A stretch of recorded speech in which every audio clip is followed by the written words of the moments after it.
घटगाँ तंडीबेड़ा सीताबिंदी आदि रास्ता निम्नमानर काम केन्दुझर जिला घटगाँ आदि विभाग द्वारा घटगाँ ब्लॉक खंटगर पंचायत तंडीबेड़ा ठारू मनोहरपुर पंचायत सीताबिंद को आदि विभाग द्वारा नूतन रास्ता निर्माण कराउछि।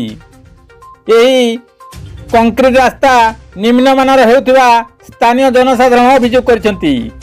बाली सीमेंट और चिप्स रे कंक्रीट रास्ता निर्माण न होई माटी सीमेंट और चिप्स रे कंक्रीट रास्ता निर्माण हेउथिबा देखा जाइछि। तार विजुअल मध्ये देखंतु। ए नेई आदि विभाग को लोक माने जणाई तुरंत काम बंद करने को चेतावनी देइछंती। गोविंद राउत का रिपोर्ट केडी नुजुड़िया। माटी द्वारा कंक्रीट ढोड़ई होउछि। ये होछि सीताबिंदी रास्तार नुआ प्रधानमंत्री रास्ता। कंक्रीट रोड बाली रे ना माटी रे तैयारी होछि कि जानी हो नै। माटी रे कंक्रीट रोड पड़ू होछि प्रधानमंत्री रास्ता।